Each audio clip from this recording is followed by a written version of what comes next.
한자 이야기, 낱말 이야기 701번째 시간입니다. 이번 시간은 우리 시청자님의 요청에서 절체절명이란 말을 한번 살펴보겠습니다. 네, 매스컴에 가끔 나오죠. 절체절명이다. 아주 위기에 빠졌다. 그렇게 얘기합니다. 그리고 가끔 보면 또 절대절명이다. 이런 표기도 나옵니다. 어느 것이 맞느냐? 둘 다 맞느냐? 한번 따져보겠습니다. 그리고 이게 어디에서 온 말이냐? 이런 것도 한번 살펴보겠습니다. 네, 글자를 우선 보면 끊을절, 몸체, 그리고 목숨명이다. 예, 몸을 끊는다. 몸을 끊으면 살 수가 없겠죠. 목숨을 끊는다. 살 수 없다. 살 수 없는 지경까지 갔다. 이렇게 되겠습니다. 자, 우선에 끊을 절을 보면 실을 끊는다는 게 가장 자연스러운 것이다. 그래서 실사가 들어갔다. 예, 보면 이렇게 옛 글자를 보면 이렇게 끊을 절이다. 이렇게 실타래가 있는데 이것을 이렇게 잘랐다. 끊는다 하는 그런 뜻인데 나중에 좀 변하면서 이렇게 무엇을 끊느냐인지 몰라도 칼도자가 들어갔습니다. 칼을 가지고 실을 자른다. 그런 의미예요.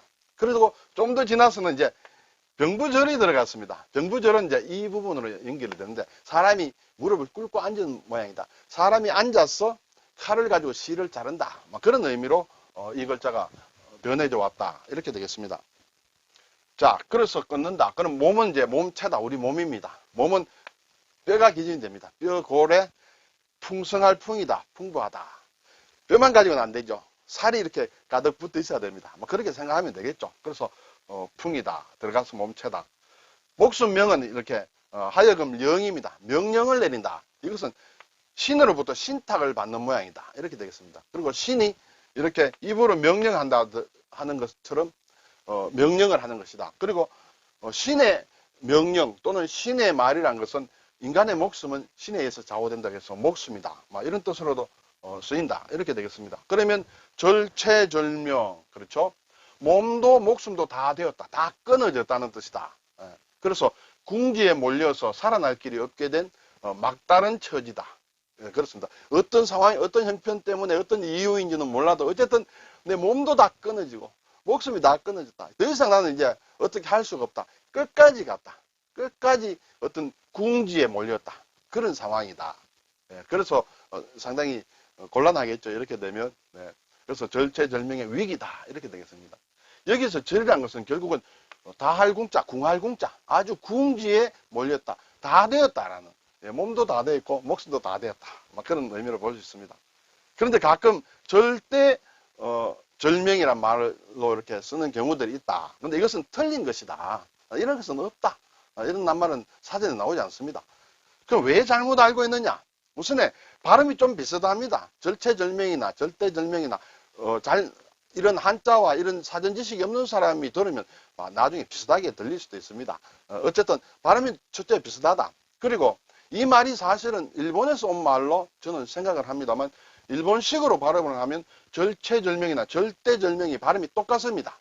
그래서 이게 일제시대라든지 이런 때 우리에게 많이 퍼졌으리라 생각이 드는데 그것이 발음이 같다 보니까 이렇게 오해할 수가 있다. 또는 절대절명, 절체절명의 순간이라는 것은 거의 절대적으로 여기서는 아주 크다는 뜻인데 확실하게 내 명이 잘라질 정도다. 이렇게 볼 수도 있죠. 그리고 우리가 상대적이다, 절대적이다 할 때 어떤 대할 대자 이렇게도 볼 수 있습니다만 이렇게 이제 오해를 할 수도 있겠죠. 절대적이다. 이거 변함이 없다. 그래서 절대적으로 내 목숨이 다 됐다. 이렇게 오해할 수 있어서인지 몰라도 절대절명으로 쓰는 경우가 있는데 이런 것은 없다라는 것을 말씀을 드립니다. 자, 그럼 이 말이 어디에서 왔느냐는 것을 제가 조사를 해서 아마 3가지 정도로 정리를 해봤습니다. 첫째, 나무 위키에 보면 찾아보면 이 나옵니다. 이 절체란 말, 여기에 체는 이제 몸체자의 약자가 되겠습니다만 절체라는 것은 장자의 도척편에 나온다. 그리고 절명은 한서 곡수진에 나온다. 이렇게 되어 있습니다. 근데 제가 이거 확인 못했습니다. 확인을 하려고 검색을 좀 해봐도 확인이 잘 안 되었습니다. 그래서 미확인이다. 그렇지만 나무 위키에 올려놓은 이상 무언가 근거가 좀 있지 않겠냐는 생각도 듭니다.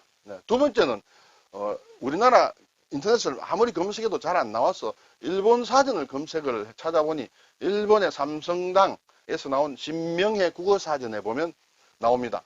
일본 사전 중에서도 여기에만 나오는 거예요. 일본도 사전이 많지만은 삼성당의 국어사전에서만 이 절체절명을 설명을 하고 있습니다. 절체와 절명은 구성술, 별자리 9개의 별을 가지고 점을 친다든지 이렇게 되겠습니다. 구성술에서 운세를 판단하고 점을 칠 때 말하는 흉성이다. 이렇게 좋지 않은 별이다. 별자리에 따라서 아마 길한 별이 있고 또 흉한 별이 있는데 흉한 별의 이름이다. 그래서 이 별에 해당하게 되면 이 점께서 이 별에 해당하게 되면 운이 다해서 멸절한다. 그래서 이것을 합쳐서 이제 멸절되는 상황이다. 궁지에 몰린 상황이다. 최후의 위기의 상황이다는 그런 말로 쓰고 있다는 것이죠. 그리고 또 사실은 찾아보니 팔괘가 있다. 팔괘. 저는 자세히는 모릅니다만 팔괘에 보면 여러 가지 생기다, 천이다, 절체다, 유언이다, 또 절명이다 이런 것이 나온다는 것이에요. 여기서도 이것이 길흉을 따진다. 팔괘도 점을 친다든지 어떤 방해를 본다든지 풍수를 본다든지 하는데 나온지 모르겠습니다만 여기에 이 절체와 절명은 흉한 것이다 라는 그런 설명을 잠깐 봤습니다만 셋 다 명확하지는 않다.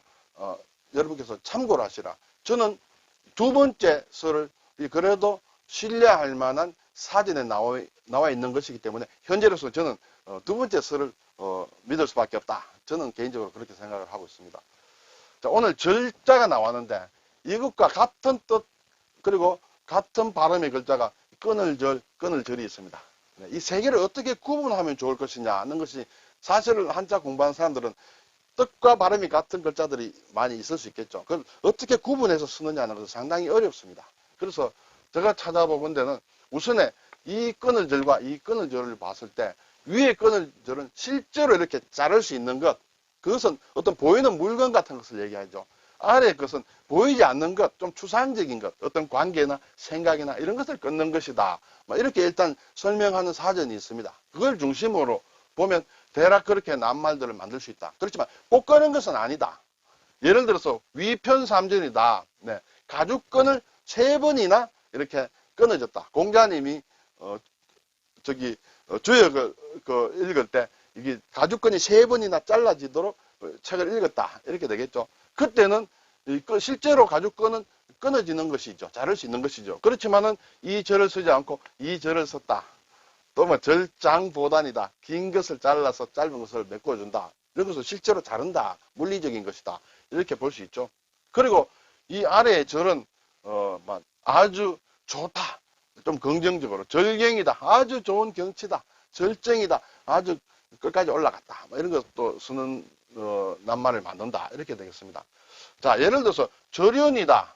절망이다. 절교다 할 때는 인연을 끊고 희망을 끊고 사귐을 끊는다. 이것은 보이는 물건이 아닙니다. 좀 추상적인 것이죠. 그때는 다 이 절자를 쓴다.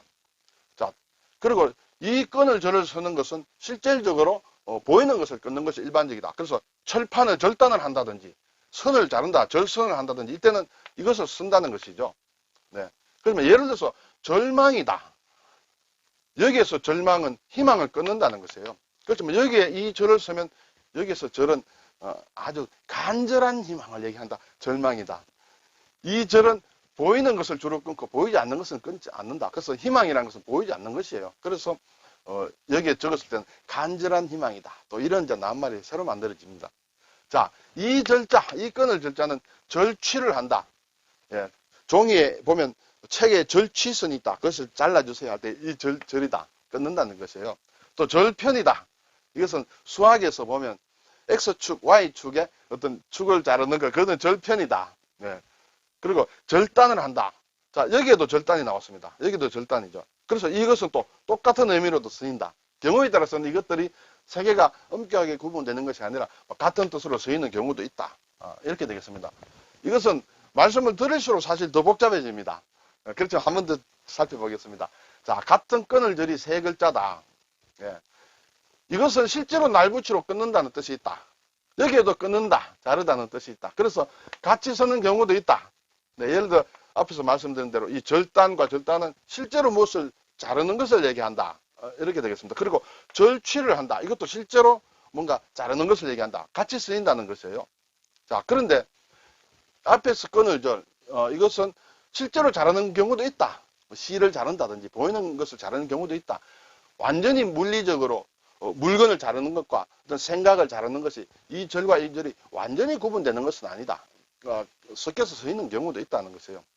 예를 들어 가지고 여기에 이 절단이라는 게 있습니다. 자, 여기에 두 개 절단은 같은 뜻이에요. 실제 물건을 자르는 것인데 이 건을 절을 쓰면 절단이라는 것은 물건을 자르는 것이 아니라 단절이라는 뜻이다 하는 것으로 의미가 조금 달라진다는 것이에요. 네, 좀 어려울 수 있습니다. 어려우면 넘어가도 되겠습니다. 지금까지 모르고도 그냥 대략 낱말을 썼기 때문에. 예. 자, 그리고 자, 절연이다, 인연을 끊는다 그랬습니다. 그렇죠? 절교다, 절망이 날 때 끊는다. 그리고 예를 들어서 이제 문필가가 소설가나 시인이 나는 이제 작품을 쓰지 않겠어. 내 붓을 끊을 거야, 꺾을 거야 할 때 절필입니다. 끊는다, 필을 끊는다 하면 이제 더 이상 난 글을 쓰지 않을 거야. 그리고 이것이 나의 마지막 글이야 할 때는 이 절필을 씁니다. 그런데 만약에 이 절자를 썼다. 그리고 부필이다.